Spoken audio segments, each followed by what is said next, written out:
एक शिक्षक जिसने हजारों छात्रों की उम्मीदों को टूटने से बचाया। एक शिक्षक जिसने सिस्टम को झुकने पर मजबूर कर दिया। ये कहानी है अभिनय शर्मा की, एक ऐसा नाम जो आज कई छात्रों की उम्मीद बना। कैसे, आइए जानते हैं इस वीडियो में। एसएससी सीजीएल 2024 की एग्ज़ाम के टीयर 1 का रिजल्ट आया।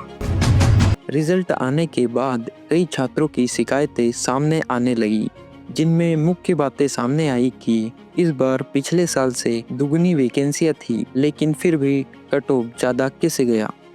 इस बार 17,727 वैकेंसियां थी और कट ऑफ 153, जबकि पिछले साल 8,500 वैकेंसियां और कट ऑफ 150 गया था। और एक ही सेंटर से 10-10 रोल नंबर जो एक के बाद एक थे सिलेक्ट हुए, और भी कई गड़बड़ियां सामने आई। ऐसा कैसे हुआ? छात्रों के मन में शक पैदा हुआ और इस शक को आवाज दी अभिनय शर्मा ने। पहले गए हाई कोर्ट। 24 दिसंबर को PIL लगी और तारीख मिली 8 जनवरी। 8 जनवरी को हाई कोर्ट में सुनवाई हुई, लेकिन वहां भी न्याय नहीं मिला। फिर गए केट। जब मामला केट में गया तो डेट मिली 16 जनवरी, लेकिन 18 जनवरी को टीयर 2 की एग्जाम थी। 16 जनवरी को कोर्ट में बहस हुई। जज ने पूरा मामला सुना और एसएससी को फटकार लगाई। साथ ही आदेश दिया कि जो 25 छात्र ग्रीवेंस लेके आए, उन्हें हम टीयर 2 की एग्जाम में बैठने का अधिकार देते हैं, और कहा कि कल तक अगर हमारे पास और भी बच्चे आते हैं जिनके मार्क्स कट ऑफ के आसपास है, हम उनको भी टीयर 2 के एग्जाम में बैठने का अधिकार देंगे। तो अभिनय सर ने और उनकी टीम ने जो बच्चे 1-2 मार्क्स से रह रहे थे, पूरी रात जागकर उन छात्रों की लिस्ट बनाई और उनसे कहा कि पिटीशन बनाओ, आपके पास एक दिन का मौका है।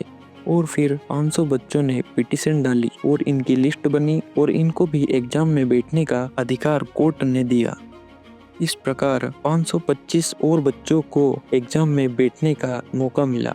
फिर यह सब होने के बाद एसएससी ने भी माफ़ी मांगी और अपनी गलती सुधारते हुए 17 जनवरी को रिजल्ट रिवाइज किया और कट ऑफ घटाया। कट ऑफ घटाने के कारण रिवाइज रिजल्ट में 609 बच्चों का नाम और जोड़ा गया। इस प्रकार अभिनय शर्मा सर ने 1134 बच्चों को उनका हक दिलाया और लड़ाई जीती और उनके हीरो बने। लेकिन रिजल्ट का मसला सुलझा ही था कि 18 जनवरी को हुए टीयर 2 के टाइपिंग टेस्ट में गड़बड़ियां सामने आई। गड़बड़ियों में सामने आया कि इस बार जो टाइपिंग टेस्ट हुआ उसमें 10,000 के लगभग शब्द थे, लेकिन हर साल सिर्फ 2,000 शब्द ही होते हैं। इस साल ज़्यादा शब्द होने से स्टूडेंट्स कंफ्यूज हो गए और वो टाइपिंग करते ही रहे। इस कारण वहाँ अपनी गलतियाँ देख नहीं पाए। 3-4 साल की मेहनत सिर्फ 15 मिनट में बर्बाद हो रही थी। ये बात जब अभिनय सर के पास आई तो उन्होंने इस विषय पर एसएससी से बात की और इस पर भी एसएससी ने अपनी गलतियां स्वीकार की और उसका भी 20 जनवरी को एक नोटिस निकाला और कहा कि 18 जनवरी को हुए टीयर 2 के टाइपिंग टेस्ट में जो गड़बड़ियां हुई, उस कारण हम इस एग्जाम को रद्द करते हैं और इसे रीशेड्यूल करके 31 जनवरी को कराएंगे, जिनके एडमिट कार्ड 27 को जारी किए जाएंगे। इस प्रकार अभिनय सर के संघर्ष को यहाँ पर भी सफलता मिली। वहाँ एक बार फिर बच्चों को न्याय दिलाने में सफल रहे। जहाँ बहुत से लोग उन पर आरोप लगा रहे थे कि ये झूठ बोल रहे हैं और व्यूज कमाने के लिए विद्यार्थियों को बहला रहे हैं, वो मगन सिंह कहीं भी चलता है। वहाँ पर सर ने साबित कर दिया कि जो व्यक्ति सच्चाई के लिए लड़ता है वह कभी असफल नहीं होता है, उसे अंत में न्याय जरूर मिलता है। उनकी मेहनत ने बच्चों को उनके अधिकार दिलवाए, साथ ही वहाँ एक सच्चे योद्धा के रूप में भी सामने आए। सलाम है सर आपको और आपकी मेहनत को।